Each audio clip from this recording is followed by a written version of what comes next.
pag nagusali sa Kenya. Nakaligtas kaya ang mga tumutuloy na residente sa gumuhong gusali? Aalamin po natin yan mula sa mga detalye ng balitang ibabahagi maya-maya.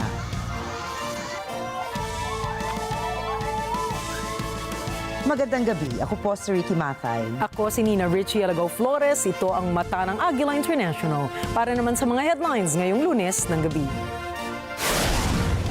Pinakamalaking batch ng overseas Filipino workers mula Lebanon dumating na sa Pilipinas. Epekto ng bagyong Christine dama sa ilang bahagi ng Pilipinas. Prabowo Subianto nanumpa bilang bagong Pangulo ng Indonesia. Hurricane Oscar na nalasa sa Cuba. At alamin natin ang pagkain Pinoy na kinilalang Best Filipino Dish ng Taste Atlas.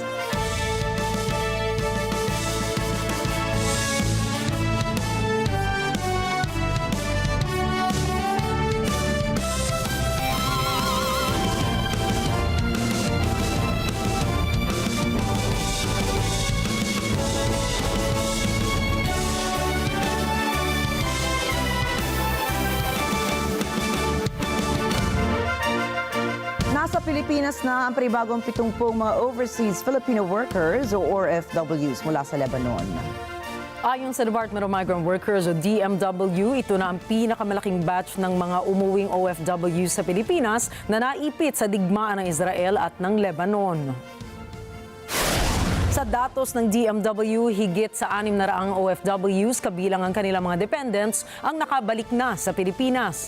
Unang ipinag-utos ni Pangulong Ferdinand Marcos Jr. na tulungan ng DMW ang mga Filipino repatriates simula nang pumutok ang giyera sa Middle East. Nilinaw naman ng mga DMW officials na handa ang Pilipinas na maiuwi ang nasa 400 OFWs mula sa Lebanon. Tiniyak din ng ahensya na makatatanggap ng 200,000 pisong tulong pinansyal ang mga repatriated OFWs na manggagaling sa DMW, OWA at DSWD. Pagkakalooban rin sila ng libreng accommodation at pamasahe pauwi sa kani-kanilang mga probinsya. Dumalo si Pangulong Ferdinand Marcos Jr. sa isinagawang inauguration ceremony ni Indonesian President Prabowo Subianto. Kasama rin ng Pangulo ang First Lady ng Pilipinas na si Liza Araneta Marcos sa imbitasyon ni former Indonesian President Joko Widodo. Sa naging seremonya, nanumpa bilang leader si Prabowo na dinalahon naman ng 36 na state leaders.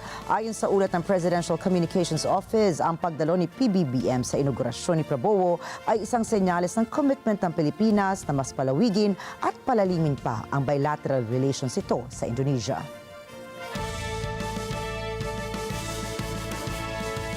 Maiging minomonitor ng pag-asa ang pagkilos ng bagyong Christine sa loob ng Philippine Area of Responsibility. Ayon sa datos ng State Weather Bureau, namataan ang mata ng bagyo sa silangan ng Katarman, Northern Samar, bandang alas 5 ng hapon. Gumagalaw ito sa direksyon pakanluran sa bilis na 15 km per hour na may lakas na 55 km per hour at bugsong 70 km per hour. Itinaas naman ang storm signal number 1 sa southern portion ng Isabela, Aurora, Catanduanes, Masbate, Polillo, Ticao at Burias Islands, Camarines Norte, Camarines Sur, Albay, Sorsogon, Masbate, northern at eastern portions ng Quezon Province. Sa Visayas area naman, apektado ang Eastern Samar, Northern Samar, Leyte, Biliran at Southern Leyte. Sa Mindanao area, nakataas din ang signal number sa Dinagat Islands at Surigao del Norte. At dahil nga sa posibleng epekto ng bagyong Christine sa Pilipinas, sinimok ng Department of Agriculture o DA ang mga magsasakang maaga mag-ani ng kanilang mga pananim. Paalala ng DA sa mga magsasaka, dapat ilagay sa tamang imbakan ang mga gamit sa pagsasaka. Ilipat ang mga makinaryang pansaka sa mas mataas na lugar kung sakaling may mga pagbahang magaganap. At ilipat din ang mga alagang hayop sa ligtas na lugar at tiyakin na may sapat na pagkain at tubig ang mga ito. Anila, dapat ding tiyakin na maayos ang irrigation system upang maiwasan ang mga pagbaha. Nanawagan din ang ahensya sa mga mangingisdang iwasan muna ang maglayag sa dagat dahil sa bagyo at tiyaking nasa mas mataas na lugar ang kanilang mga fishing vessels. Payo rin po ng DA sa mga magsasaka at mga mangingisda. Masusing subaybayan ang mga updates ukol sa lagay ng panahon mula sa Pag-asa at mula sa lokal na pamahalaan. Kaugnay nito, tiniyak naman ni DA Assistant Secretary Ernel de Mesa na kahit may bagyo ay may sapat na bigas sa Pilipinas dahil po yan sa tulong ng rice importation. Ilang mga politiko ang nabahala sa mga naging batikos ni Vice President Sara Duterte laban kay Pangulong Ferdinand Marcos Jr. Ayon sa ibang senador, dala lamang daw ng galit ang mga pahayag ni Vice President Sara. Anila, dapat ay magkasundo na lang sina Duterte at Marcos Jr. Siyempre galit kung ano-ano na iisip kasi galit. Kasi I think masyado namang pin-prosecute kaya nagagalit. So siguro yun ang reason doon. But sana magbati na lang para walang problema. Yung how you manage yung hate sa yung katawan at saka yung nasasaktan ka, it's also a test of your character. Di ba? How you manage these things, it's a test of your character. So in the case of the Vice President, lumalabas po yung flaw sa kanyang character. Kasi natatalo ng kanyang galit. Yun po yung akin nakikita as far as this representation is concerned. Maraming salamat po. Payo naman ni Senate Minority Leader Aquilino Coco Pimentel, sana'y may makausap na isang profesional ang vice-presidente at magkaroon ito ng mga sesyon upang mailabas niya ang kanyang damdamin. Binanggit din ni Pimentel na hindi normal ang mga narinig na pahayag sa vice-presidente. Sabi ko, sana may mga close friends siya and family na nakikinig and ma-advisean siya na meron siya mga sessions na ilalabas niya yung mga damdamin na ganun. Samantala, pinag-aaralan naman ng Department of Justice o DOJ kung pwede bang kasuhan si Vice President Sara dahil sa mga binitiwan nitong salita, partikular ang banta nito sa labi ng dating Pangulong Ferdinand Marcos Sr. Pero isang beses sinabihan ko talaga si Senator Amy. Sabi ko sa kanya, kung hindi kayo tumigil, huhukayin ko yung tatay ninyo, itatapon ko siya sa West Philippine Sea. Sinabihan ko si Senator Amy. One of these days, pupunta ako dun, kukunin ko yung katawan ng tatay nyo, tapon ko yan dun sa West Philippine Sea. May obligasyon. Giit ng DOJ, may obligasyon si Vice President Sara na pangalagaan ang dignidad ng kapwa niya mataas na opisyal ng pamahalaan. Very disturbing for a person of her rank, second highest official of the land. The remarks are unbecoming, I think. And it does not augur well for the dignity of the office. So we have to treat the office as sacred, I mean, in many ways. Desecrates the memory of a person, desecrates the peaceful state that he must be in, having already perished, and we disturb the body. And there are many other moral principles that are being violated. And we're looking at the legal aspects also. We're conducting a study. Hindi naman sineryoso ni dating Chief Presidential Legal Counsel Attorney Salvador Panelo ang mga negatibong reaksyon ng ilan sa mga naging pahayag ni Vice President Sara. Tinawanan lamang ito ni Attorney Panelo at ipinaliwanag na isang figure of speech o exaggeration ng mga sinabi ng Vice Presidente. Anya, binigyan lamang ito ng literal na kahulugan ng ilan. Ngunit giit ni Panelo, malinaw ang mensahe ng Vice President na sa mga pahayag na ito noong nakaraang linggo at ito ay tigilan siya ng mga kaalyado ni Pangulong Marcos Jr. Ito'y dahil umano sa panggigipit sa Vice-Presidente at sa pamilya Duterte sa mga pagdinig na inilunsad ng Kongreso kamakailan. Pinasasampahan ng forfeiture cases ng House Quad Committee o Quadcom sa Office of the Solicitor General o OSG ang mga Chinese nationals na umano'y iligal na nakabili ng mga lupain sa Pilipinas. Ipinasa na rin ng Quadcom sa OSG ang mga dokumento ukol sa land and property acquisitions ng mga Chinese nationals. Ayon sa Quadcom, natuklasan nilang may ilang Chinese personalities na nakakuha ng libo-libong ektaryang lupain sa Pampanga. Isa sa mga tinukoy ng Quadcom ay isang Chinese citizen na kinilala bilang si Willie Ong na nagmamay-ari umano ng Empire 999 Corporation. Anila, nakapangalan kay Ong ang mahigit 300 titulo ng lupain kahit na ipinagbabawal ng konstitusyon ng Pilipinas na magmay-ari ang isang dayuhan ng lupain sa bansa. At pinapayagan lamang sila na magmay-ari ng 40% ng isang negosyo. Iniulat ng National Bureau of Investigation o NBI na 2 Chinese nationals ang naaresto sa Rizal dahil sa kasong human trafficking.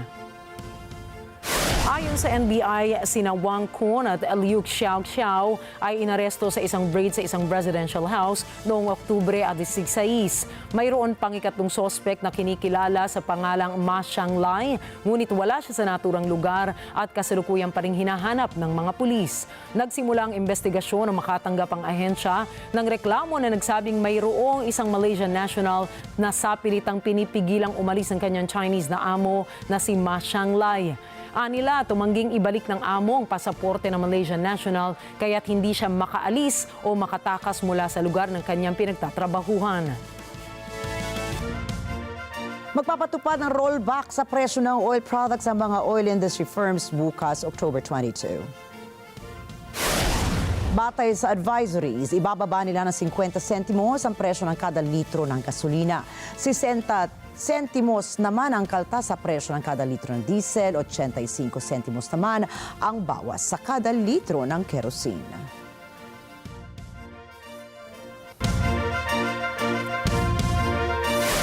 Susunod, China kinastigo ang Estados Unidos at Canada. King Charles binatikos ng isang indigenous senator sa Australia. At Israeli PM Netanyahu muntik ng tamaan ng drone attack sa kanyang tirahan. Yan at iba pang mga balita sa pagbabalik ng Mata ng Agila International.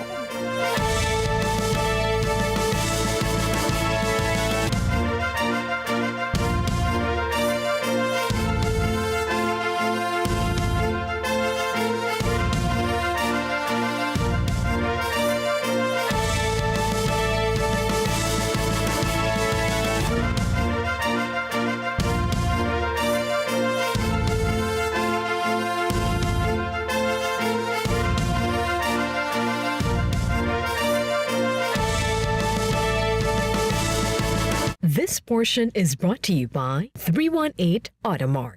Why choose Supreme Pure Organic Barley? It is 100% pure organic barley straight from Australia. Certified super brands. The first alkaline-based barley in the Philippines. High pH level, 7.9 alkaline level, 68 micronutrients, non-acidic.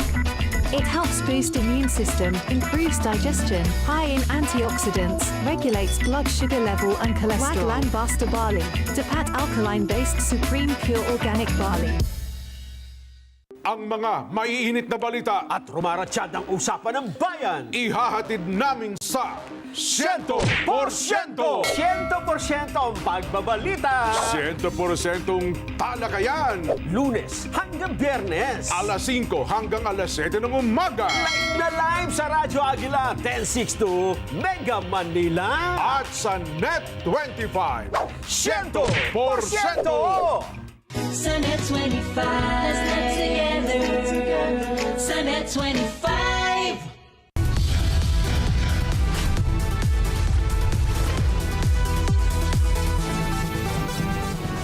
Sa kasulukuyang henerasyon, marami na ang nag-viral. Dahil po yan sa kanilang ginagawang pagtulong sa kapwa. Pero mas marami ang tumutulong kahit walang nakakakita. Kaya naman kung ikaw ay may kilala na grupo o individual na may natatanging pagresponde sa lipunan at maging sa kalikasan, mag-text lamang sa 0915-415-1035 o mag-email sa responde@net25.com at magpadala ng mensahe sa ating Facebook page at NET25 TV. Baka kayo na ang susunod nating Certified Key Responder. together. Sa NET25. Sa NET25.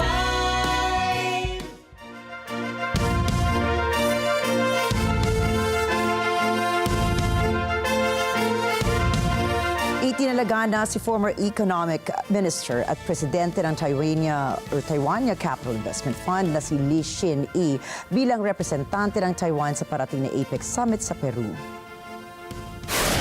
Ang Asia-Pacific Economic Cooperation or Corporation o APEC Summit ang isa sa mga international forums kung saan parehas na nakikilahok ang Taiwan at China.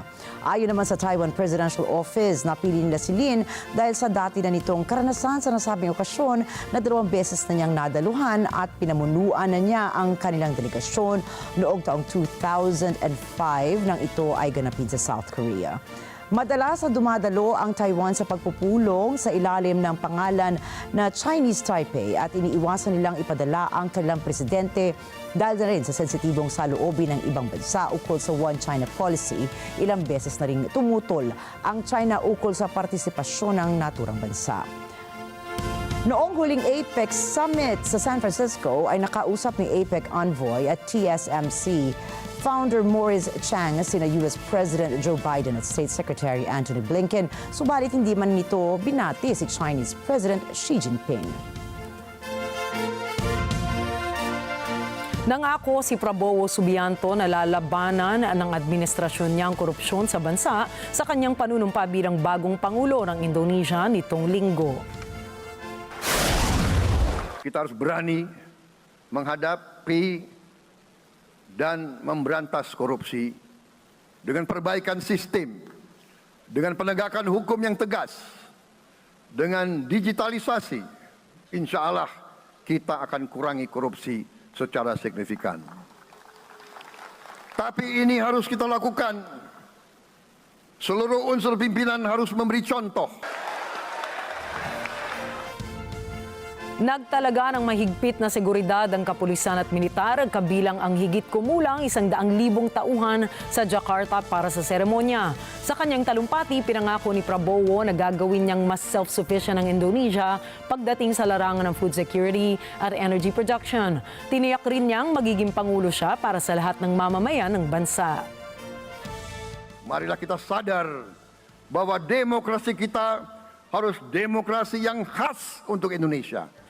Demokrasi yang cocok untuk bangsa kita. Demokrasi yang berasal dari sejarah dan budaya kita. Demokrasi kita harus demokrasi yang santun. Demokrasi di mana berbeda pendapat harus tanpa permusuhan. Demokrasi di mana mengoreksi harus tanpa caci maki. Bertarung tanpa membenci. Bertanding tanpa berbuat curang. Samantala, nitong Lunes, formal nang nanumpa ang higit 100 mga ministers at deputy ministers na magiging kabilang sa gabinete ni Prabowo.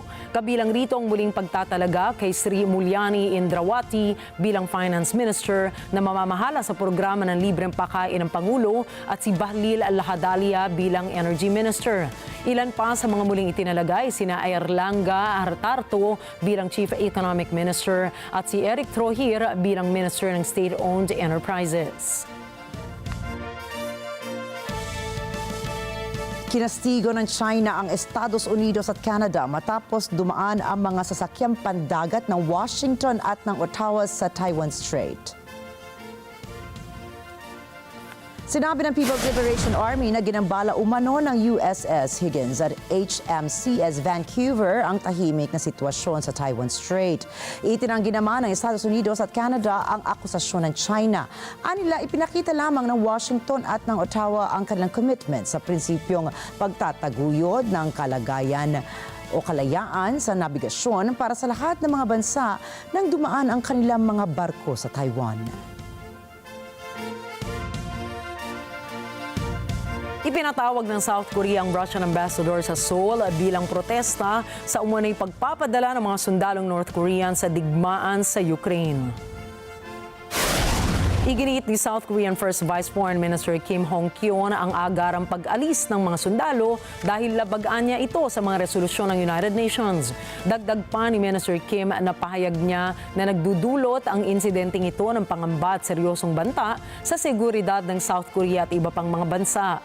Tila hindi pinansin ng Russian Embassy ang naturang panawagan at sinabi lamang ng Russian envoy na si George Zinoviev na ipapasa niya ang mensahe ni Kim sa Moscow.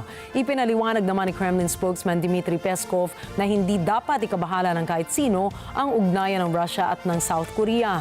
Binigyan din pa niya na magkasalungat ang mga ulat ng West at mga kaalyado nito sa Asia. Мы видим много противоречивой информации. Южные корейцы заявляют одно, потом Пентагон заявляет, что они не имеют подтверждения таким высказываниям. Поэтому много противоречивой информации, наверное, так к ней и надо относиться.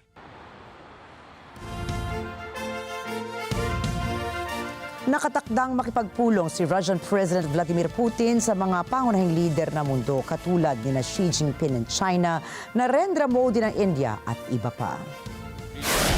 Ang mga lider na ito ay dadalo sa Summit ng BRICS, ang alyansa ng mga developing economies sa mundo na gaganapin sa lungsod ng Kazan, Russia sa Martes. Ang alyansang naglalayong maging counterbalance sa Western Alliance at posibleng pagtapat sa World Bank ay binubuo ng mga bansang Brazil, Russia, India, China at South Africa. Ngunit mabilis itong lumalawak sa mga nakaraang taon. Sumali na po ang Iran, Egypt, Ethiopia, United Arab Emirates at Saudi Arabia habang ang Turkiye, Azerbaijan at Malaysia ay formal na rin nagsumite ng kanilang aplikasyon.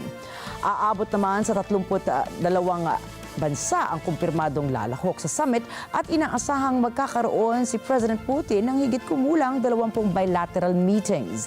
Ayon kay Russian Foreign Policy Aide Yuri Ushakov, posible itong maging pinakamalaking foreign policy event na idinaos sa teritoryo ng Russia.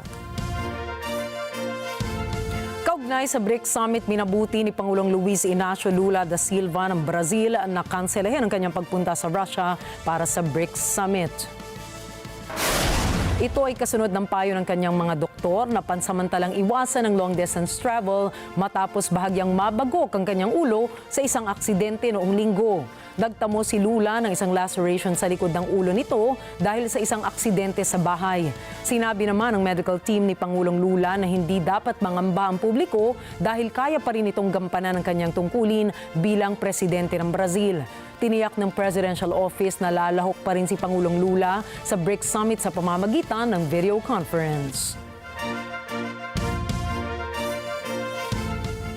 Inakusahan ni Indigenous Australian Senator Lydia Thorpe si King Charles ng United Kingdom ng genocide sa isang session sa Australian Parliament itong Lunes.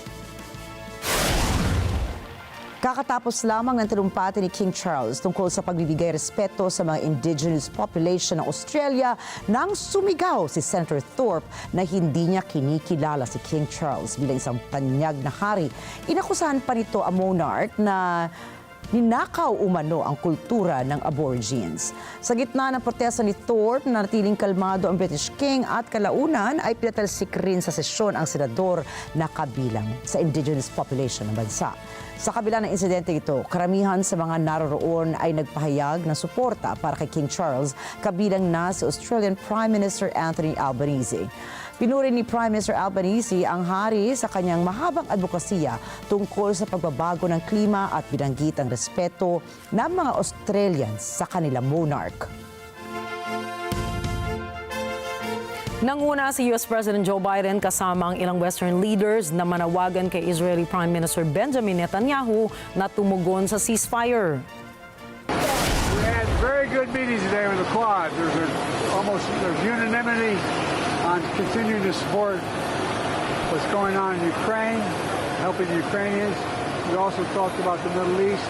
We think there's a road to peace there. It's going to be harder, it's going to be difficult, but we're all on the same page.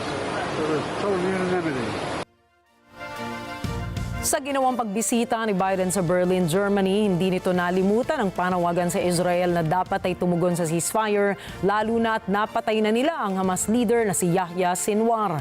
Kasama nitong nanawagan sina British Prime Minister Keir Starmer, French President Emmanuel Macron at German Chancellor Olaf Scholz. Bukod pa rito ay hinikayat din ni Biden ang kapwa leader na patuloy na suportahan sa laban ang Ukraine kontra Russia. And now we must make the most of this moment. What is needed now is a ceasefire in Gaza, the immediate and unconditional release of all hostages, immediate access for humanitarian aid, and a return to the path towards the two-state solution as the only way to deliver long-term peace and security.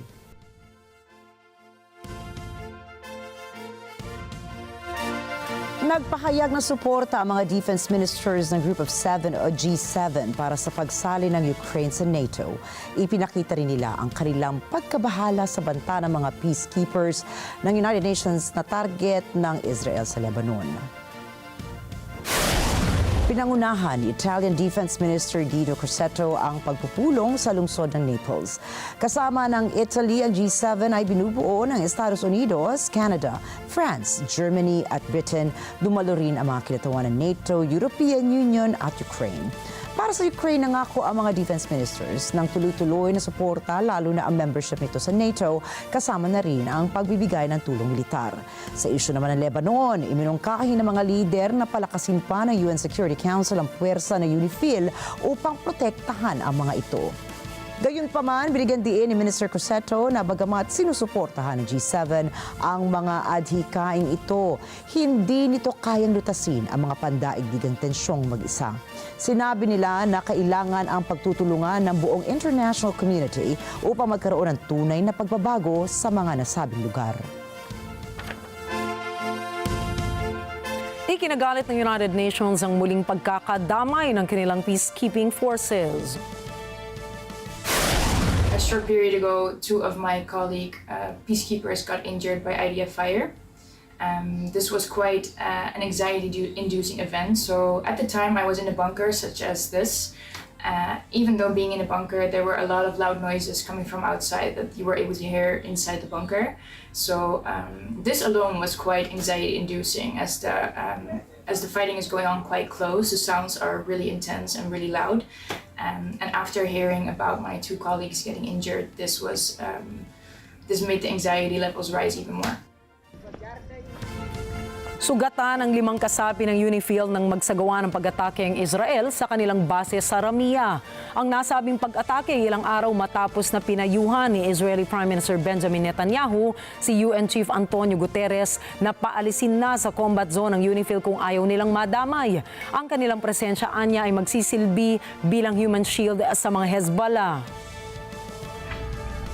We were asked to move from some positions along the blue line. We have around 29 positions that are very close to the blue line, up to 5 kilometers.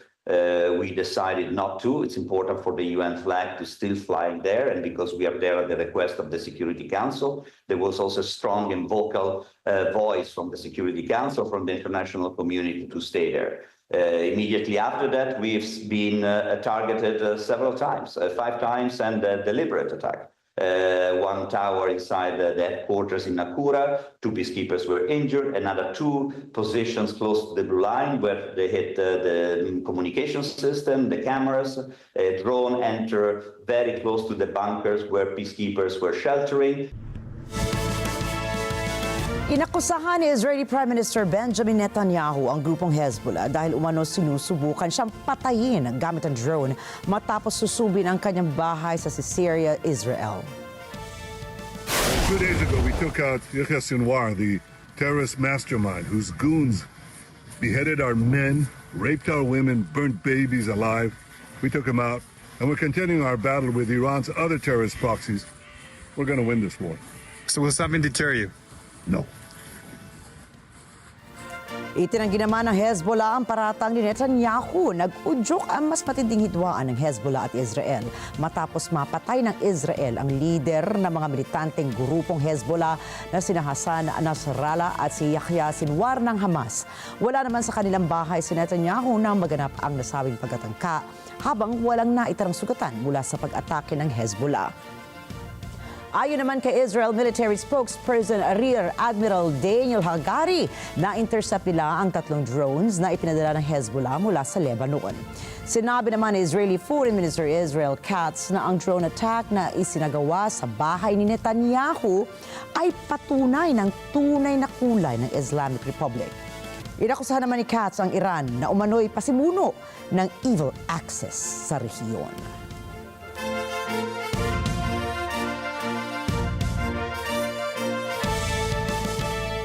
Noong linggo, nagsimula na ang 2 linggong COP16 Biodiversity Summit sa Colombia. Direkta ang summit ng 12,000 delegado mula sa 200 mga bansa. Kabilang na po ang mga kinatawan ng indigenous peoples. Alamin natin ang detalye mula kay Ana Queen. Sa COP16 Biodiversity Summit, layo ng mga opisyal na pigilan ang mabilis na pagkasira ng kalikasan na umabot na ngayong taon sa hindi pa kailanman nararating na antas pambuong mundo. Magtatagal hanggang 1 ng Nobyembre, layon din ng summit na tukuyin at pagkasunduan ang mga susunod na hakbang upang maipatupad ang landmark 2022 Kunming-Montreal Accord. Ito ay inihalin tulad sa Paris Agreement ukol sa climate change, subalit ang Kunming-Montreal Accord ay ukol naman sa kalikasan. Ito ay upang tugunan ang dumadaos-dos na pagbagsak ng pambuong mundong biodiversity. Ayon sa non-profit na WWF, nagdulot ng 69% na pagbagsak sa global wildlife population mula noong 1970 ang climate change, deforestation, pollution at habitat destruction, kabilang na ang tagtuyot. No se trata solamente de mecanismos de implementación.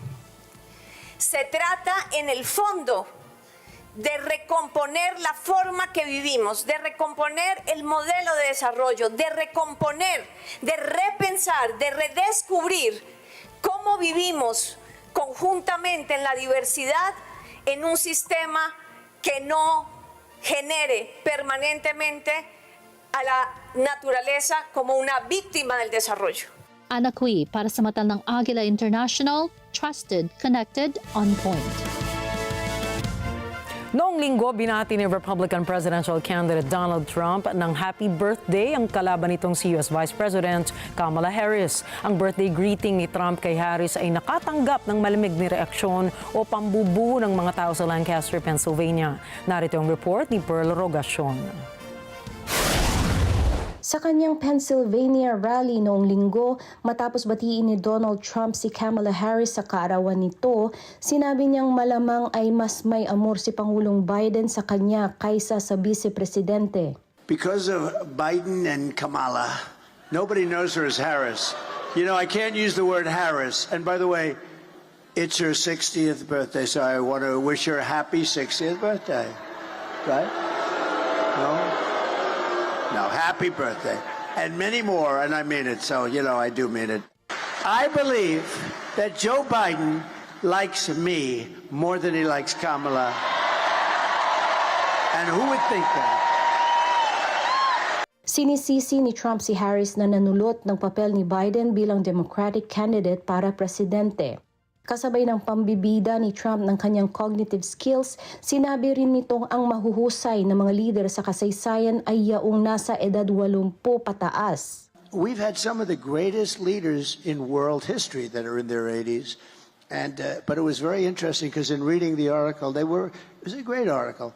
But I appreciated that they said that. It's very nice that they say it. I've done cognitive tests. I've done them twice, and I aced both of them. And the doctor, in one case, said, I've never seen anybody ace them. They've never seen anybody ace them. But I'd like to see cognitive tests for anybody running for president or vice president. Si Trump ngayon ay 78 taong gulang. Minarkahan ni Harris ang kanyang ika-60 taong kaarawan noong linggo sa kanyang kampanya sa Georgia. Pearl Rogacion para sa mata ng Agila International. Trusted, connected, on point. Samantala, namasukan si Republican presidential candidate Donald Trump bilang service crew sa isang McDonald's store sa Pennsylvania. Siya mismo ang nagluto ng french fries at nag-abot nito sa mga nakapilang customers sa kanilang drive-thru. Sinagot din ni Trump ang mga ibinatong tanong sa kanya ng mga tao sa drive-thru. Pakinggan po natin to. This is not a normal situation, is it, huh? How are you? What a good-looking family. Thank you. How did you produce those good-looking kids? Oh, they look like the wife. They look like the wife. How are you? Nice to see you. That's great. Thank you, man. Appreciate all. Thank you very much. Right here. Thank you. I have you in Bucks County. And there'll be no charge. Trump is paying for it. Is that okay? I made it myself. Nagpunta ang dating Pangulo sa McDonald's matapos sabihin ni US Vice President Kamala Harris na nagtrabaho siya noon sa nasabing fast food chain. Subalit, ayon kay Trump, nalaman niya sa McDonald's na wala umanong record of employment doon si Harris, kaya inakusahan niyang nagsisinungaling ang Vice Presidente ng Estados Unidos. Wala pang ilalabas sa komento ang company Harris ukol sa panibagong patutsada ni Trump.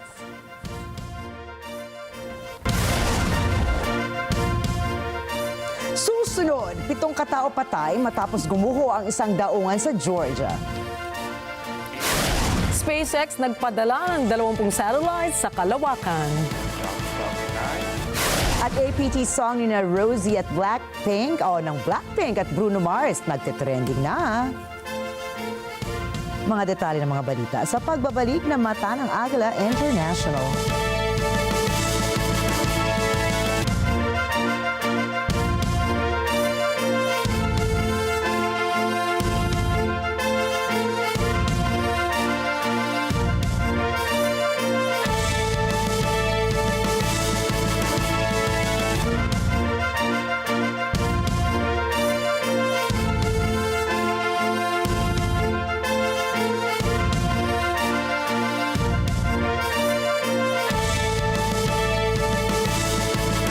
This portion is brought to you by Robic Builders. Alam namin ang iyong pagsisikap. Dama namin ang iyong mga sakripisyo. Kita namin ang pagharap mo sa bawat pagsubok. Kaya sa kabila ng mga hamon ng buhay, nandito kami para umalalay. Kasi katulad mo, gusto rin namin ang magandang bukas para sa kanya. Hatid namin ang dekalidad na edukasyon at makabagong pasilidad sa abot kayang halaga. Kaya huwag ka nang mangamba. Sasamahan ka namin tuparin ang mga pangarap niya.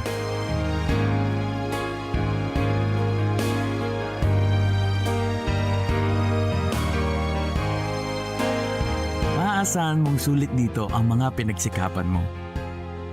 Sa aming mga makabagong pasilidad at sistema ng edukasyon. Ilalabas natin ang aking talino at mga kakayahan niya. Kahit sa munting halaga, makakasiguro ka na makakasabay siya sa mabilis na pag-ikot ng mundo. Sa New Era, karamay mo kami sa bawat hamon. Kaagapay mo kami sa bawat hakbang. Kasama mo kami sa bawat ngiti at tagumpay.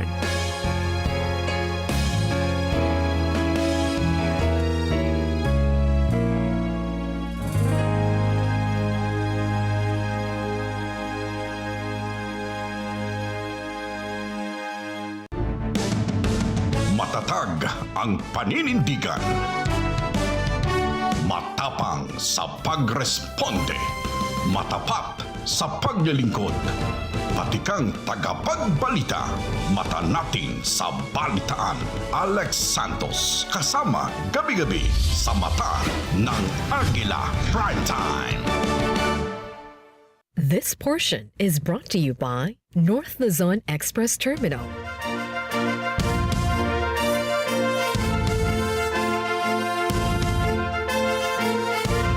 Nagbabalik ang Mata ng Agila International sa pagpapatuloy po ng ating mga balita ngayong gabi. Hinagupit ni Hurricane Oscar ang Caribbean island ng Cuba nitong linggo.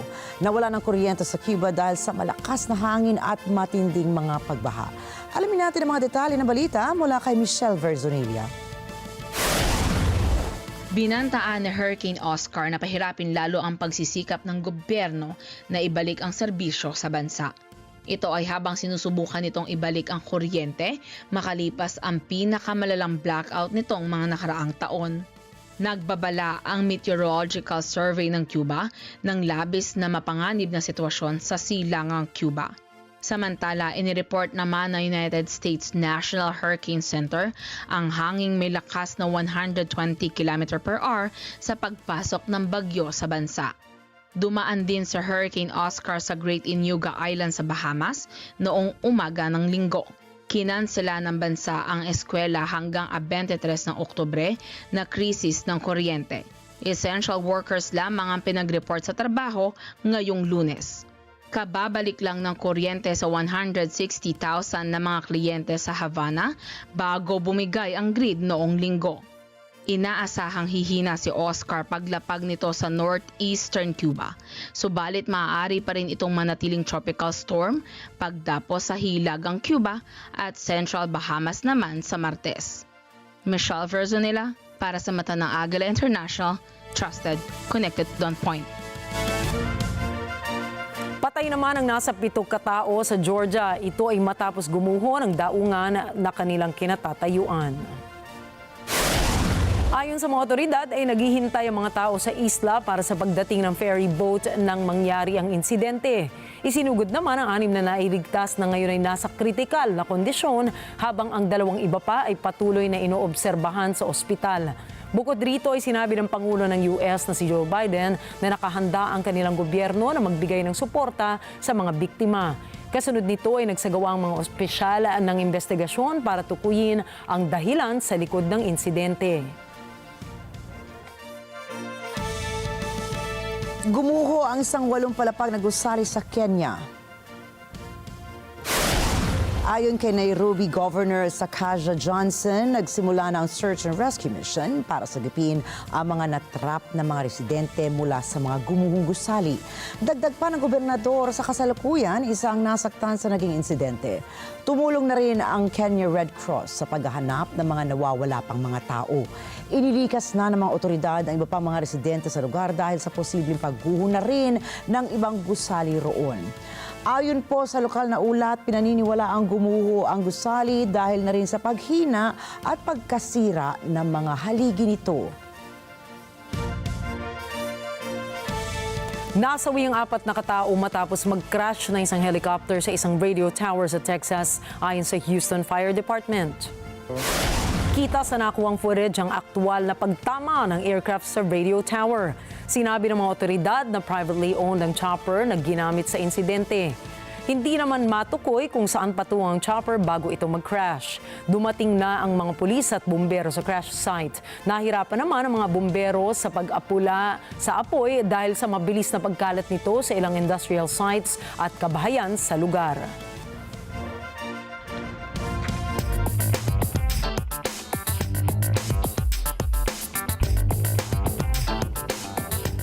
Nangako ang bilyonaryong si Elon Musk na mamimigay ng $1 million kada isang araw sa mga botante para sa mga lalagda sa petisyon ng kanyang Political Action Committee o PAC.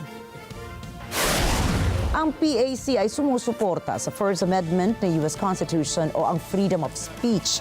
Noong Sabado ay binigyan ni Trump ng $1 million check si John Dreyer at noong Linggo naman ay nakatanggap din ng $1 million ang isang babaeng botante sa Pennsylvania.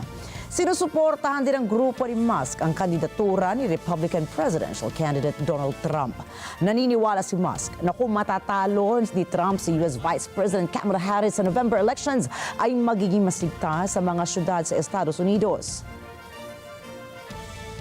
You know, I think with the Trump presidency, we're going to get secure borders, we're going to get safe cities, we're going to get sensible spending, we're going to get deregulation. So we have sensible regulation, and we can unlock the power of the giant that is America. Sinabi ng ByteDance ang kumpanyang nagmamay-ari ng TikTok na tinanggal nito ang isang intern sa Artificial Intelligence o AI operations nito. Ayon sa ByteDance, sinabotahe o nangialam umano ang intern na ito sa training ng isa nilang AI model. Pinabulaanan naman ng kumpanya ang mga ulat ng nagsasabing nagdulot umano ng higit sa 10 milyong dolyar na pinsala ang nagawa ng intern sa graphics processing unit ng AI ng TikTok. Tumanggi rin ang ByteDance sa pangalanan ng intern, ngunit sinabi nito na ipinagbigay alam na nila ang pinapasukang universidad ng intern ang umano'y o sa pinapasukang universidad ng intern ang umano'y nagawa nitong pananabotahe sa AI operations ng TikTok.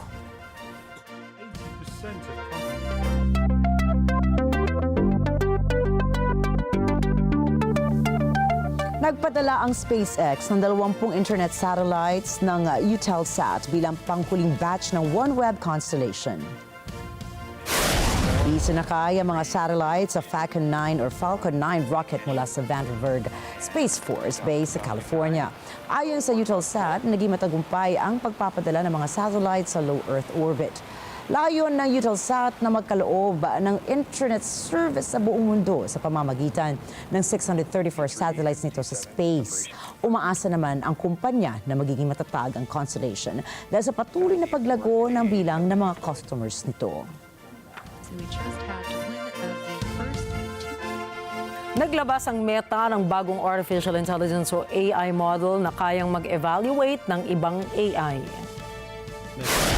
Ayon sa Meta, ang model na ito ay tinatawag na self-taught evaluator. Nakadisenyo ang model na ito gamit ang tinatawag na chain of thought technique ng tulad sa OpenAI, kung saan ay kayang magbigay ng maasahang desisyon tungkol sa mga responses ang ibang models. Ang chain of thought technique ay isang method na hinihimay-himay ang mga complex problems sa mas maliit at lohikal na hakbang para pataasin ang accuracy of response ng isang model sa mga mas mahirap na problema sa mga sub ng siyensya, coding at mathematics.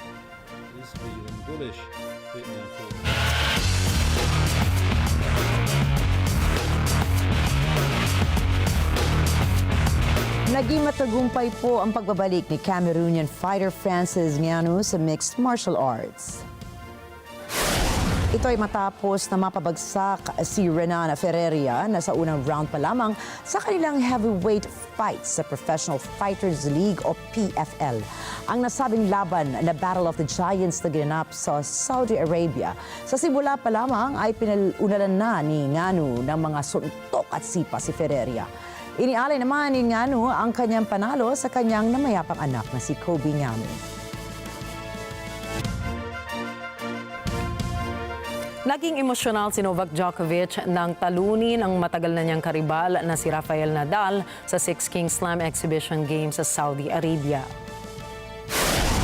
Sinabi ni Djokovic kay Nadal na dapat ay hindi muna niya iwan ang larong tennis. Dagdag pa niya na nais niyang makasama ito kung kailan sila ay magiging parehas na retirado at nagre-relax na lamang sa buhay. Magugunit ang inanunsyo ng 38 taong gulang na si Nadal na ito ay magre-retiro sa tennis pag natapos na ang kanyang kampanya sa Davis Cup sa susunod na buwan. Kabilang ang dalawang manlalaro sa tinaguriang Big Three of the Open Era of Tennis kasama ni Roger Federer, ngunit sa puntong ito ay si Djokovic na lamang ang magpapatuloy sa kanyang karera sa susunod na taon. Nagtapos si Federer noong May 20 Grand Slams o na May 20 Grand Slams bago siya magretiro at si Nadal naman ay mayroong 22 na major titles bago niya simulan ang kanyang retirement tour. Si Djokovic naman ay may 24 na titulo na hinahawakan sa kanyang pagpapatuloy ng kanyang karera. Nalungkot si Djokovic dahil sa nasaksihan niyang pagre-retiro ni Andy Murray at Roger Federer at ngayon si Rafael Nadal na kanyang itinuturing na matinding karibal. It's true that an amazing era is becoming to an end because Roger is not there. I will not be anymore there, and Novak, of course, he can be on tour. But of course, he will not be on tour for the next 5 years, no? So everybody at the end have an end. So just accept that and keep going, keep trying to work and promote our beautiful sport all around the world. And in some way, players have this mission too, no? Not only play tennis, is keep promoting our sport to give back all the things that tennis give to us.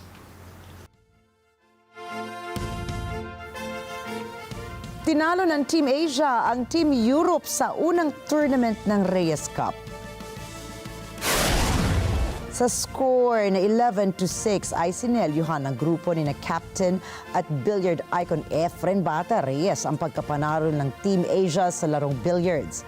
Kasama ni Reyes sina Aloysius Yap ng Singapore, Dong Kok Wong ng Vietnam at Ko Pien Yi ng Taiwan. Kabilang din sa grupo ni Reyes sa mga Pilipinong sina Johan Chua at Carlo Biado. Sinubukan pa ng Team Europe na makatabla pero hindi rin ito napigilan ang tuloy-tuloy na pag-arangkada ng grupo ni Reyes sa billiards. Nagpasalamat si billiard icon Bata Reyes sa lahat ng sumali at sinabi nitong masaya siya na Team Asia ang unang nanalo sa Reyes Cup.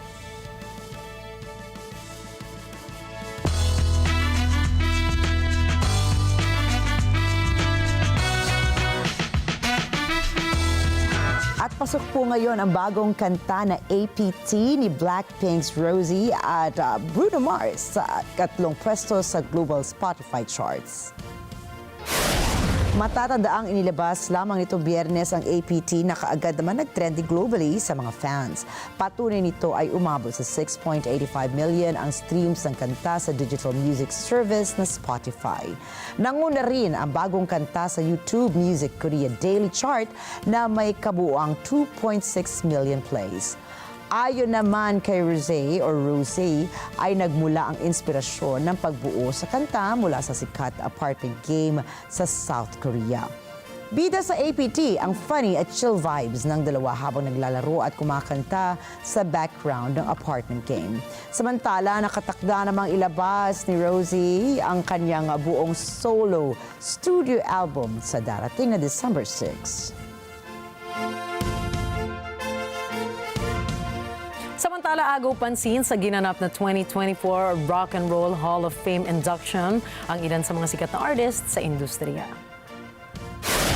Kinilala ito bilang isang magandang pagkakataon para sa pagbabalik ng event sa The Rock and Roll Museum. Binigyang pagkilala naman sa kategorya ng performer ang mga artists na sina Mary J. Blige, Cher, Dave Matthews Band, Peter Frampton, Cool and the Gang at Tribe Called Quest. Dagdag pa rito ay nakasama naman sa Musical Excellence Award honorees si Jimmy Buffett, MC5 Dionne Warwick at Norman Whitfield. Kasama sa mga nagbigay ng induction ay si Chuck D, Julia Roberts, Method Man, Dr. Dre, Dave Chappelle at Zendaya. Samantala, napuno naman ang sayang event sa mga kaabang-abang na performances ng mga inductees na gaya ni Dua Lipa, Cher, Kelly Clarkson, Demi Lovato at ng iba pa. Nahinto ang film screening ng animated biopic na A Piece or Piece by Piece ni Pharrell Williams sa London Film Event nang sumulpot ang ilan sa mga animal rights protesters. Makikita sa video na naglabas ang dalawang nagpoprotesta ng banners na may nakasulat na Pharrell Stop Supporting Killing Animals for Fashion. Uminit pa ang tensyon sa loob ng concert hall nang sumigaw naman mula sa balcony ang isa sa kanila na "Shame on you, Pharrell. Animals are skinned alive and tortured." Kasunod ito ay sinundo ng mga security ang dalawa at kinausap na umalis ng tahimik palabas ng auditorium. Ayon naman sa UK Senior Campaign Manager na si Kate Werner, ay bagamat maganda ang nais na iparating ni Pharrell sa palabas, ay hindi maitatanggi nga may halaga rin ang buhay ng mga hayop.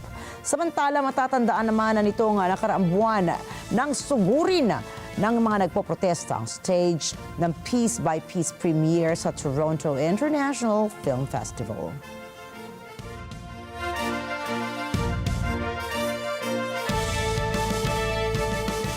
Sa ibang balita, bumida ngayong 2024 sa Taste Atlas ang malinamnam na chicken inasal bilang Best Filipino Dish.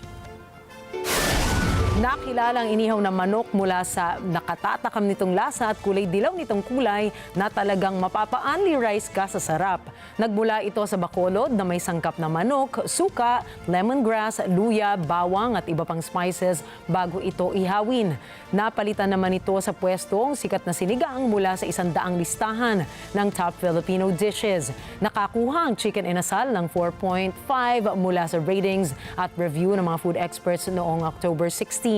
Samantala, pumangalawa naman sa listahan ang lechon na may 4.4 rating, habang ang leche flan naman ay nasa ikatlong pwesto.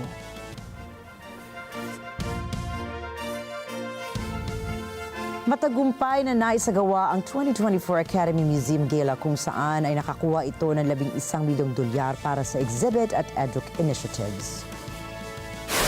Kinikilala sa taunang gala ng Academy Museum of Motion Pictures ang mga tanyag na tao at personalidad na si Paul Mescal, Rita Moreno at Quentin Tarantino. Layunin din ng nasabing event ang makalikom ng malaking halaga para suportahan ang mga exhibits, education initiatives at public programming ng LA Museum. Bumida sa pagtitipon ang mga co-chair na si Dr. Eric Israelian, Salma Hayek, Nicole Kidman, Eva Longoria at Tyler Perry. Kabilang din sa mga bisita ang mga Hollywood icons na sina Tom Hanks, Steven Spielberg, Meg Ryan, Joaquin Phoenix, Selena Gomez at Ariana Grande.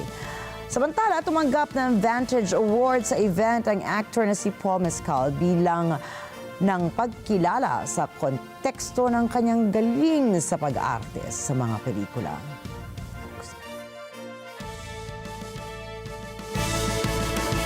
Diba? Alam mo, nakakatuwa talaga yung mga ganyan. Lagi natin sinasabi, diba, ikaw na nandun ka sa taas, ikaw na may boses dahil sikat ka at tinitingala ka ng maraming tao, gamitin mo, diba? Para sa ikalalawig ng edukasyon, diba? Magandang bagay yan. Yan. At nako, Nina, mukhang nagbabadya ang ating mga kulay ng kasuotan. Dahil ay, ano bang kalain mo, di ba? Chicken inasal. Sabi nga, di ba? Tanglad. Parang ito yung mga ingredients ng chicken inasal. Nakakagutom. Ayan, sabi, tandad ba yun? Tanglad, ang lemongrass. At ako yung yung dilaw daw, di ba? Ikaw ang main ingredient, manok tsaka luyang dilaw. Alam niyo na po, ibig sabihin niya, maaga-aga pa, pwede pa tayong mag-midnight snack nila. Siyempre kasama si Direk Max. Mapaghandaan yan, tama. Laging damay ka, Direk, alam mo yan. Ayan. So, tignan naman natin kung kamatching ba natin ang kulay kaya nararamdaman ko pwede. Nararamdaman ko na parating na siya. Oo nga. Ay, kasabay ng pagdating, nako, meron na namang nagbabadya na namang low pressure area. Pero bukas natin, bibigyan ng update ang ating mga tagapanood. Pero ngayon po, tandaan na narito kami ni Nina upang maghatid ng balita saan mang dako ng mundo. Muli, ako po si Ricky Matay. Happy Monday. Ako si Nina Richie Alago Flores. Ito ang mata ng Agila International. Para naman sa mga balitang nangyari sa iba't ibang panig ng mundo, punta naman tayo kay Alma Angeles para sa mata ng Agila World News. Take it away, Alma.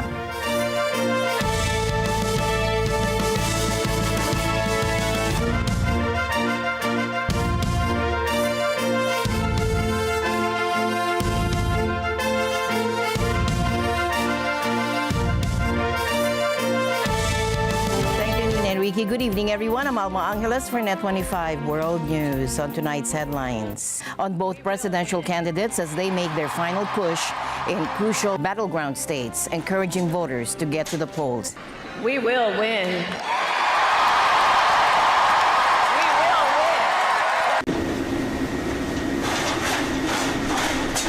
I listened to Kamala. She said it was so hot.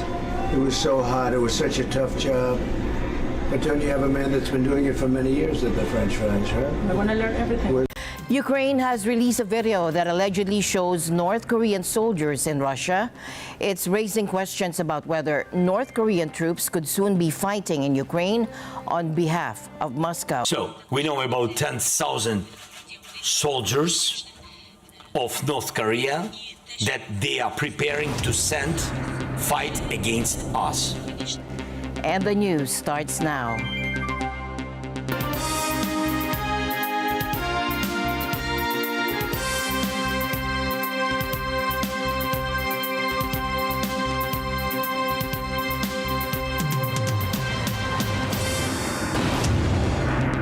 And first, the race to the White House. We focus on both presidential candidates as they make their final push in crucial battleground states, encouraging voters to get to the polls. Kamala Harris celebrated her 60th birthday in Georgia, making stops at 2 churches to energize voters.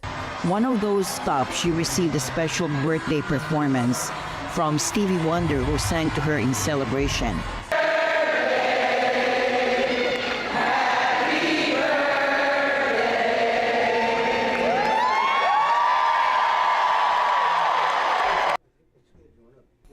Meanwhile, Donald Trump was busy campaigning in Pennsylvania, making this quick visit to a McDonald's before holding a rally in the state. But I do like the French fries where I'll be working. I listened to Kamala. She said it was so hot. It was so hot. It was such a tough job. But don't you have a man that's been doing it for many years at the French fries, right? I want to learn everything. We're going to see. I'm going to learn how to do it right now. Thank you. Good. I'll do another one. Yeah. In a light-hearted moment, Trump even wore an apron and stepped behind the counter in Bucks County, taking a swipe at Harris. Hello. This is fun. Now I have worked at McDonald's. I've now worked for 15 minutes more than Kamala. Okay, she never worked here. Either way, will you accept the results of the election? Yeah, sure. If it's a fair election, always. I would always accept it if it's got to be a fair election. I think I'll get her some flowers. Maybe I'll get her some fries. You're right, that might be. I'll give her some McDonald's. I'll get her a McDonald's hamburger. No, it is her birthday. That is true, right? Happy birthday, Kamala. Happy birthday. See you later. Bye. Thank you, everybody. Thank you very much. That's a strange place to do a news conference. Wasn't that a strange place to do a news conference? He claimed that she never worked at McDonald's during college, despite her previous remarks. Harry, look at this guy. I'm not going to. Harris responded to Trump's comments, stating simply, We will win.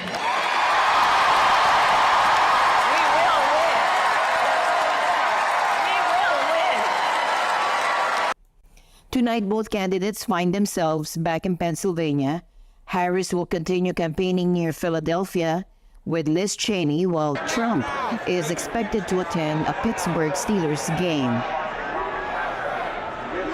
With just days left before the election, both campaigns are making a final push to win over voters in key states. And the question still remains, will these last-ditch efforts make a difference? Officials in Georgia today reported that a structural failure led to the collapse of a gangway at a dock, resulting in the tragic deaths of 7 individuals. Take a look. What I can say is that it is a structural failure. There should be very, very little maintenance to an aluminum gangway like that, but we'll see what the investigation unfolds.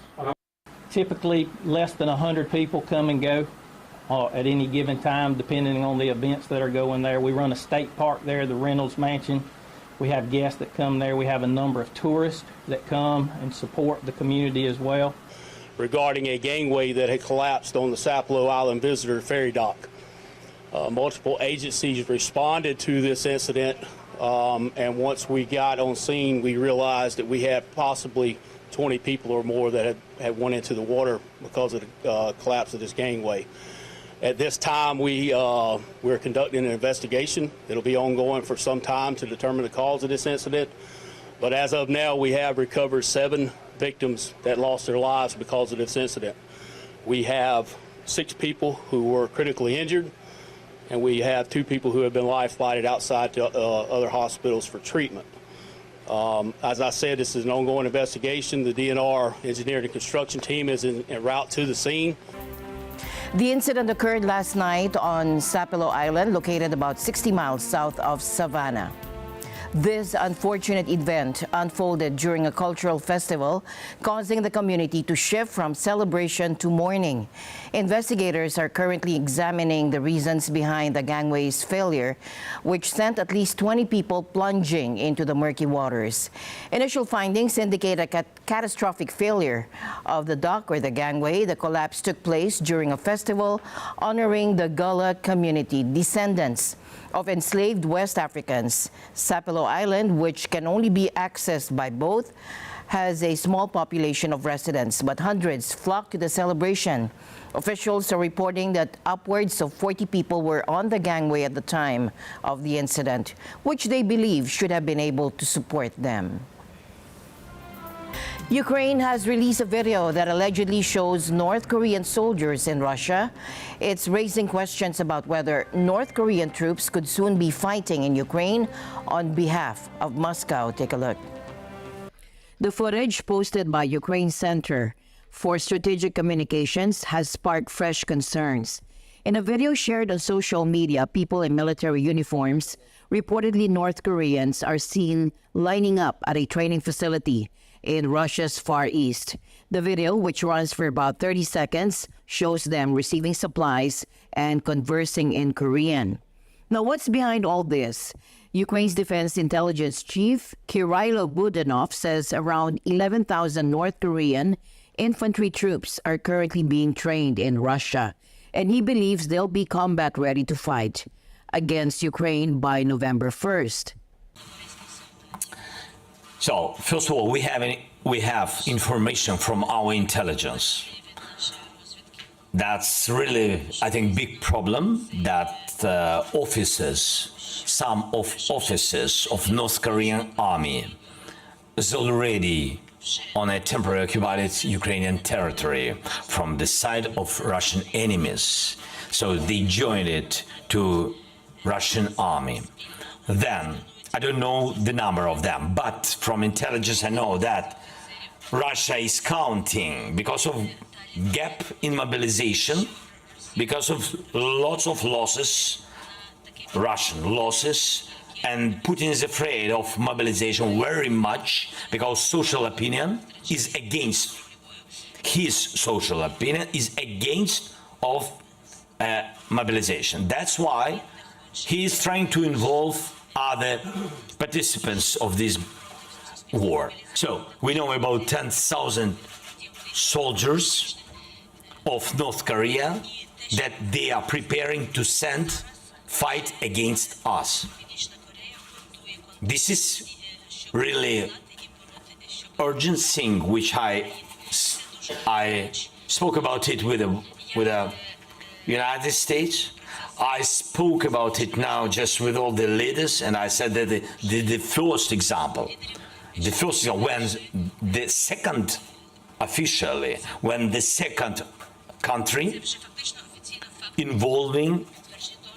joining to Russia and involving to this war Russia against Ukraine. Because Iran, they gave, drones, licenses to produce these drones and missiles, yes, but not people, not officially, yes? And here we see this first step in this war, and this is the first step to a world war. Of course, it's understandable. South Korea's National Intelligence Service has also reported that about 1,500 North Korean special forces were sent to Russia's Far East earlier this month. So is this move a sign that Russia is running out of options? In those reports in the media, I can't confirm those reports at this point in time. It's something that we will certainly continue to investigate. If that is the case, it's serious, obviously, and but it also indicates that Putin is having trouble. We know that he continues to lose a lot of people, and you heard me say before that he's lost somewhere north of 350,000 people killed and wounded, and we believe that number is probably much higher than that. So, we saw him go tin-cupping to North Korea and Iran months ago when he began to experience serious problems with munitions. And so, if this is the case, then this would be doing the same thing for people. But again, if that's true, it's serious. It's something that we'll continue to watch. The timing of this development is notable as South Korean Foreign Minister Choi Tae-yul met with UK Foreign Minister David Lammy in Seoul, just days after President Zelensky's accusations. NATO Chief Mark Rutte, however, has said there's no concrete evidence of North Korean troops fighting alongside Russian forces, at least not yet. We take our global strategic partnership one step further by enhancing our strategic alignment and coordination. In a geopolitical landscape where the security of Europe and the Indo-Pacific are increasingly intertwined by the day, as illustrated by the recent developments on the Korean Peninsula and Ukraine, including deployment of North Korean troops to Russia. So the big question remains, will North Korean soldiers be deployed to Ukraine to fight for Russia? As concerns grow, we'll be watching closely for any signs that could shift the dynamics of the war. Meanwhile, South Korea's foreign ministry made a move today by summoning the Russian ambassador in Seoul, and they wanted to share their concerns about reports of North Korean troops being sent to Russia for deployment in Ukraine. 북한이 러시아의 침략 전쟁에 가담한 것은 유엔 결의 위반이며 국제사회로부터 비난받아야 할 불법적 행위입니다. 또한 우리 국가 안보와 국민의 안전을 심각하게 위협하는 행위입니다. And is this really happening? When asked about it, Kremlin spokesperson Dmitry Peskov didn't confirm if North Korean soldiers would be fighting in Ukraine. He did, however, say that Moscow's cooperation with Pyongyang isn't aimed at any other countries.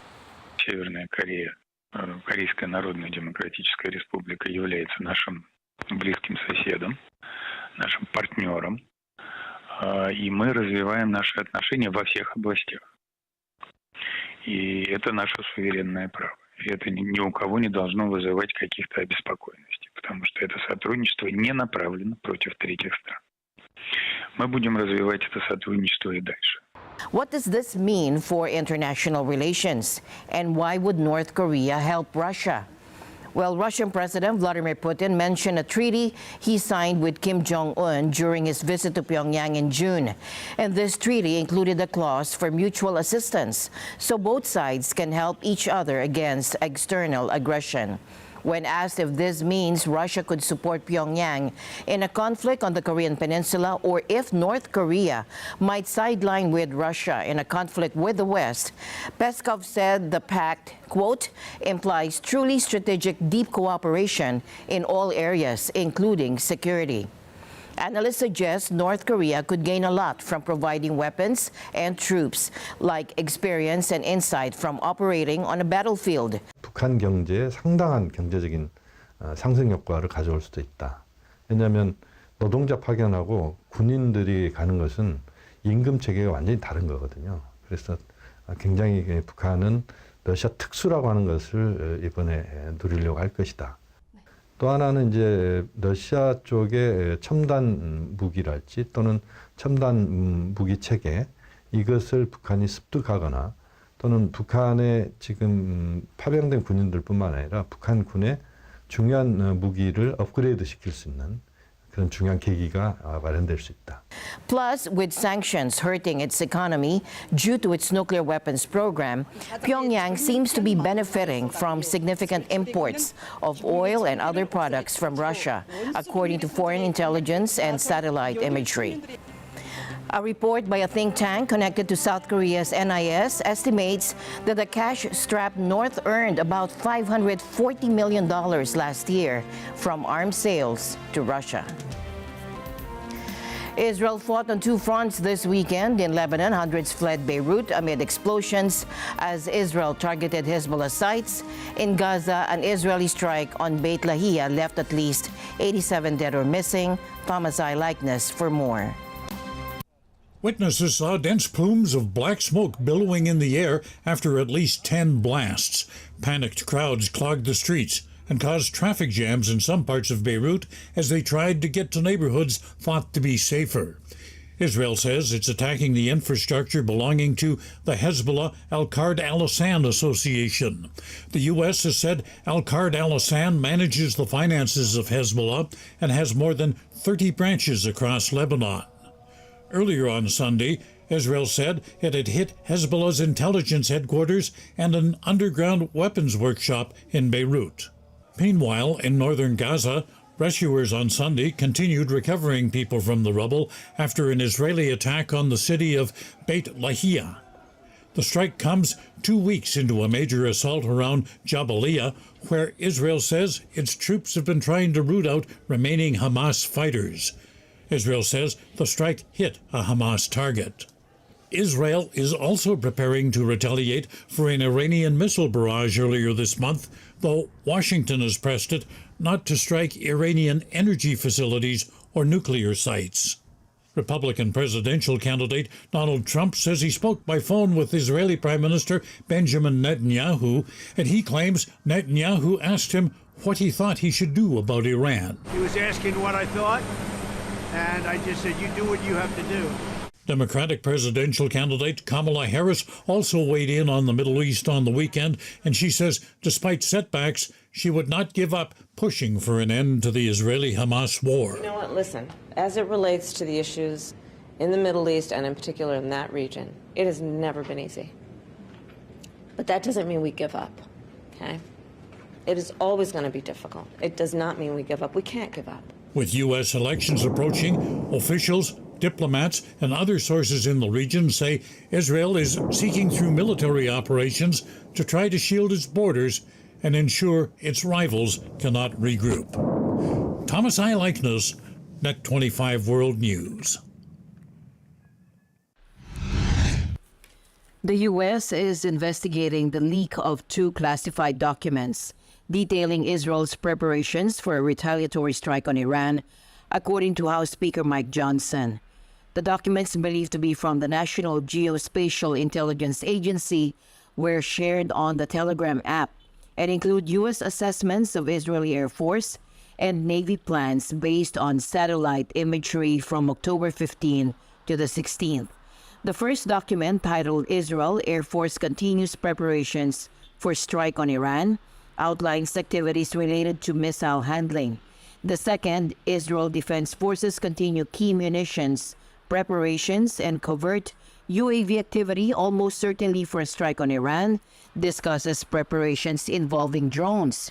U.S. officials are examining who has access to the documents, as any leak triggers an FBI investigation alongside Pentagon inquiries. The leak comes at a delicate time in U.S.-Israeli relations, especially following Iran's missile attacks on October 1, prompting Israel military readiness.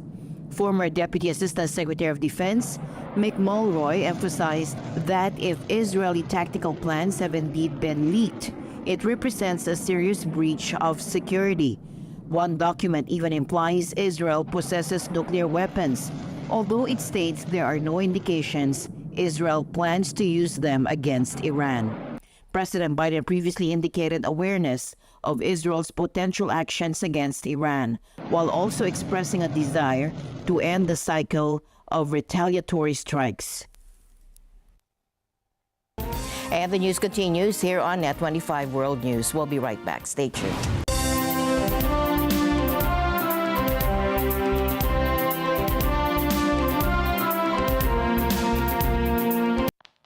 This Sunday on Cine Throwback. I'm on my way home now. Love you too. Bye. Oh no! 911, where's your emergency? I'm in the trunk. I get kidnapped. There's no location. It's a disposable, no chip. Please help me. I don't know what to do. Okay, listen. For us to help you, I need you to help me. We're gonna fight. Kick the taillights out. I did it. Good work. And I want to see if any other car is gonna be able to notice you. Now find a release lever. Please, I've been kidnapped. Open the door now.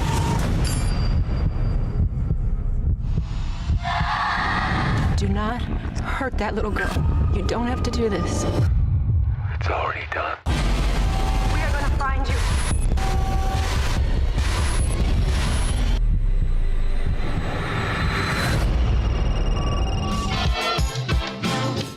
This Sunday, 12 noon, here on NET25. Let's net together sa NET25. ASPN, Year 4 na! Patuloy nating samahan sina Ali Soto at Pat P. Daza sa paghahatid ng mga balitang puno ng impormasyon. Ito daw si Alice Go ay talagang tanim ng China. Malaki na po ang ibinaba ng national rating ni Vice President Sara Duterte. Muli na namang gumamit ang China ng high-intensity laser laban po sa mga sasakyan ng Pilipinas. Lunes hanggang Biyernes, 8 a.m. to 10 a.m. Dito lang sa NET25. Let's net together sa NET25. Sa NET25.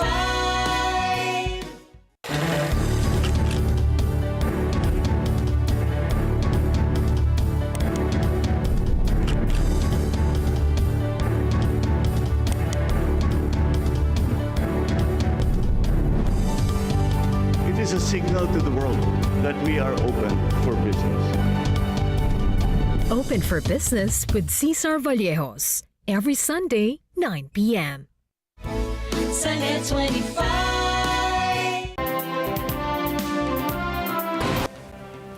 Indonesia has a new leader, and he's promising to use the country's rich resources to spur economic growth and tackle poverty. Prabowo Subianto took the oath as Indonesia's 8th president in a ceremony in Jakarta. Alongside him was Gibran Rakabuming Raka, the son of former President Joko Widodo, who was sworn in as vice president. In his inaugural speech, Prabowo addressed one of Indonesia's biggest challenges: poverty. He stressed that too many Indonesians are struggling to make ends meet, saying, quote, "Our children must be able to eat nutritiously at least once a day." And to tackle this, he pledged to provide free school lunches and additional support to those in need. On the economic front, Prabowo said his plan is to add value to Indonesia's abundant commodities, aiming to boost the nation's economic strength and help its people live prosperously. When it comes to foreign policy, Prabowo promised that Indonesia will remain non-aligned, choosing not to join any military pacts, while maintaining friendly relations with countries around the world. Harus berani menghadapi dan memberantas korupsi dengan perbaikan sistem, dengan penegakan hukum yang tegas, dengan digitalisasi. Insya Allah kita akan kurangi korupsi secara signifikan. Tapi ini harus kita lakukan. Seluruh unsur pimpinan harus memberi contoh. Pemerintah Indonesia memilih jalan bebas aktif, non-blok, non-aligned. Kita tidak mau ikut fakta militer manapun. Kita memilih jalan bersahabat dengan semua negara. Since winning the presidency, Prabowo has been active on the international stage, visiting countries like China, Japan, and Russia. Prabowo officially swore in his cabinet today, a team which analysts said reflected continuity of his predecessor's main policies. Prabowo's cabinet has 48 ministries with over 100 ministers and deputies, including reappointments of Sri Mulyani Indrawati as finance minister and Baldil Lahadalia as energy minister. Vietnam's parliament elected Army General Luong Quang as the new state president, a move expected to stabilize the country after recent political turmoil. Quang, 67, succeeds To Lam, who held the presidency briefly while also becoming party chief after the death of General Secretary Nguyen Phu Trong in July. Quang received unanimous support from all 440 deputies present. Currently, he is a key figure in the Communist Party Secretariat and a member of the Politburo, making him the 5th highest official in Vietnam. While the president holds little direct power, the role is vital for representing Vietnam in high-level meetings. Lam has met with leaders from China, Russia, and the U.S. in his short tenure.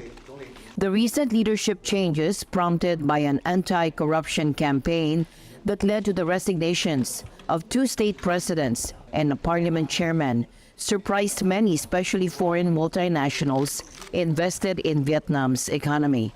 This new power-sharing arrangement is set to last until 2026, when all top positions will be up for re-evaluation.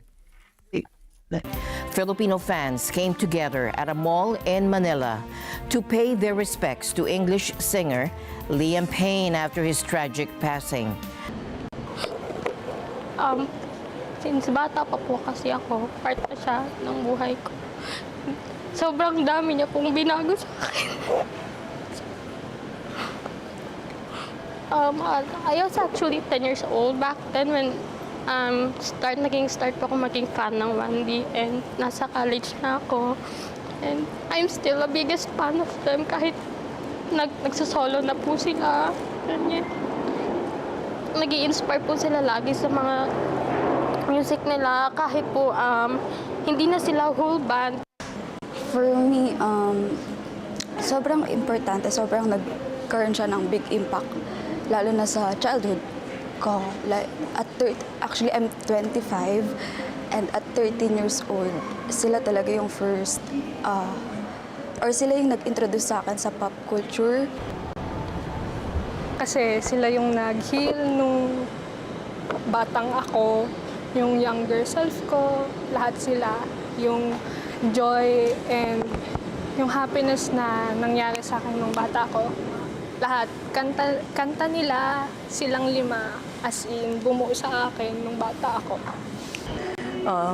Parang ito na yung pinakang, as we say, parang closure of the relationship that we had with him. Even though as fans, he was very important in our lives. They expressed their grief by writing heartfelt messages on a tribute wall and bringing flowers. Payne, who gained worldwide fame as a member of One Direction, was found dead on Wednesday after falling from a third-floor hotel balcony in Buenos Aires, Argentina. His sudden loss has left fans in disbelief, and authorities in Argentina are still piecing together the events leading up to his death, suggesting that it may have been linked to some kind of episode due to substance abuse. And finally, in our news, Nathan Sawaya's love affair with Lego started as a child waiting to rip open the packet and slot the small colored bricks together. In 2004, Sawaya left his Manhattan law firm and dedicated himself to Lego building full-time, culminating in his first Art of the Brick works in 2007. With 20 years of experience and studios in New York, Los Angeles, and Las Vegas, Sawaya uses his inventory of some 10 million bricks to create life-size sculptures, dinosaurs, skeletons, and more recently has used Lego to recreate famous artworks like the Scream. According to Lego, Sawaya is the only person in the world who has both a Lego master model builder and a Lego certified professional.